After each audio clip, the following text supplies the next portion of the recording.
Then on Sports Central, we go for a college football game preview and prediction on the 2023 Duke's Mayo Bowl matchup between the North Carolina Tar Heels and the West Virginia Mountaineers. Two teams that have had very different seasons in their own ways. You got North Carolina 8-4 on the season.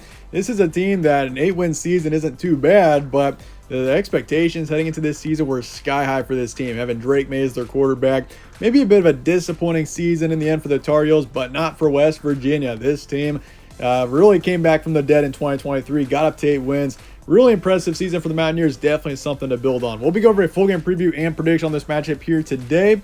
Let's get started with their team trends. North Carolina lost NC State 20-39 to finish out the regular season. Just a bad loss there. I mean, NC State is a halfway decent team, but to lose and the way that this team did was definitely disappointing. And that was really the story in the second half of the season. This team started out the season 6-0. They're ranked in the top 10 heading into the Virginia game. And then you lose the Virginia game, and then you lose to Georgia Tech the next week, and then suddenly things just flipped upside down and just wasn't the same from there. But this is a team that you consider the talent of this team, some of the experience as well. The second half of the year really was a bit of a disappointment, but regardless, for North Carolina, this is a team that's also really come back to life the last few years, and that's definitely something worth keeping in mind. But for West Virginia, beat Baylor 34-31, and this team got up to 8 wins this season. I feel like West Virginia the Big 12 was really surprising in that it had multiple teams that really exceeded expectations. You had Oklahoma State, you had West Virginia, even you could say Iowa State really exceeded expectations this season. And really good for the Mountaineers. Getting up to 8 wins, this is definitely something that shows a bright future for West Virginia.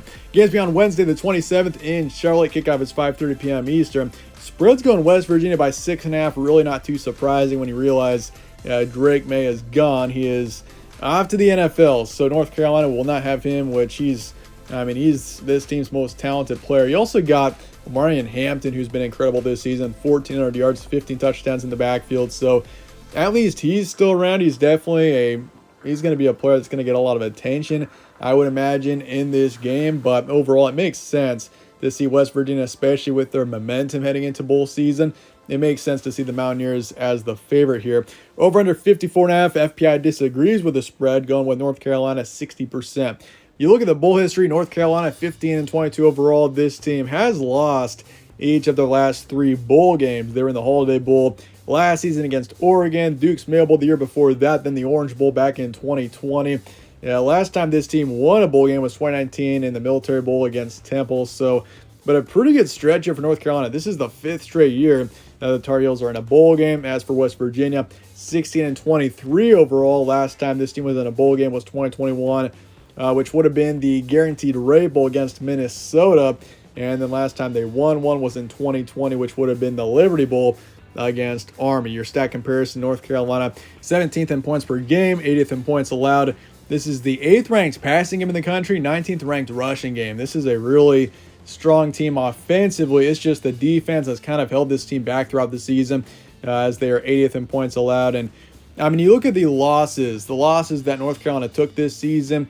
The Georgia Tech one really sticks out. They allowed 46 points in that game, but the offense scored 42. So the offense got it done. It was just the defense that allowed a lot of points, even allowing 31 to Virginia or 31 to Clemson, 39 to NC State, even 45 to Duke. The Duke game was a win, but allowed 45 points in that game. This defense, especially down the stretch, just was an issue for this team, and that really was just the bottom line for this team. It kind of reminds me of USC in a way with Caleb Williams and that incredible offense. It was just the defense that held that team back this season, and honestly, same story for North Carolina. Drake May, an incredible quarterback, a really strong offense.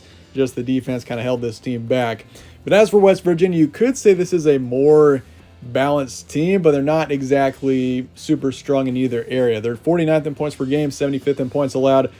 This is the 5th ranked backfield in the country. A really strong rushing game out of West Virginia.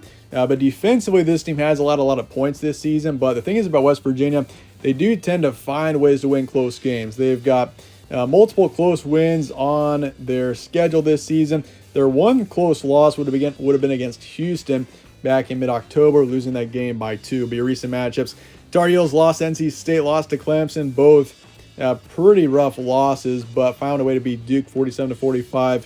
in double OT and then beat Campbell 59-7. And we mentioned that Georgia Tech lost 42-46. I mean, this was a 6-0 team in the first half of the season. I think this team was ranked in the top 10 heading into that Virginia game. So obviously that was one of the upsets of the year for sure, especially with North Carolina being at home there. But for West Virginia, beat Baylor, beat Cincinnati, lost to Oklahoma 20-59. So that game was definitely got out of hand there. But they beat BYU 37-7. Also a nice win over UCF 41-28. Your key points: North Carolina 8-4. Obviously Drake May declaring for the NFL draft. So that is significant. That's definitely something, and that's a big reason why West Virginia is halfway decent favorite in this matchup, is because North Carolina is without their star quarterback. So, I mean, obviously for North Carolina, it's going to be all about the defense. Can this defense put together a strong game? And if they can do that, North Carolina's really got a good chance to win this game. But I just don't have much confidence in this defense at this current point. But for West Virginia, Mountaineers are a dark horse that few expected. You consider where this team was in 2022, not a very good season. And honestly, I mean, we kind of expected this season to maybe be a little bit better, but for this team to get up to 8 wins and be a halfway decent Big 12 contender, there really was never a point where it seemed like West Virginia was going to make it to the Big 12 title game, but they were right up there in the background of the conversation. So they at least were definitely a top half team in the conference, but I mean, this is definitely a season that West Virginia can build on as well. You got Garrett Green, who's a strong quarterback this season. He's had a good year. And this backfield especially, that's really where this West Virginia team shines. And that's how they can take advantage of North Carolina being a team that's pretty weak against the run. So West Virginia, I would say, plays into the hand maybe a bit better than North Carolina does in this matchup, especially with the talent that the Mountaineers have. But they've also improved a lot this season. I mean, that's different than North Carolina. Tar Heels are a team that have kind of fallen off a little bit down the stretch. West Virginia, very different than that. They won 4 of their past 5 matchups. Got some really good momentum heading into bowl season. So with that, let's get a prediction here for North Carolina and West Virginia coming up here in the Duke's Mayo Bowl. And in the end, I am going to go with West Virginia, going with the favorite 31-28 here. I think this is going to be a close game, though. I think that we see the Tar Heels kind of hang in there, make it a close matchup. But West Virginia, the way they have played in the second half of the season versus the way North Carolina's played in the second half of the season was a big factor for me. I feel like West Virginia, a really successful season. They're going to find a way to top it off right. Obviously, a bit of a disappointing season for North Carolina. I just don't know if, especially without Drake May, I don't know how this offense is going to look. I mean, we know North Carolina's defense isn't very good, so it's going to take scoring a decent amount of points to win this game. And I think North Carolina does score a decent amount, but in the end, West Virginia, I think they find a way to win this one. So I'm taking 55% towards the Mountaineers, taking the over as well. Wouldn't be surprised if we saw more of a moderate to a higher scoring matchup here in North Carolina covering the spread in the end. But with that, let me know your thoughts and comments below on this matchup, score predictions, all of that. I appreciate you guys watching as always. My name's Evan. This is All Sports Central. Stay tuned for more. We'll catch you on the next one.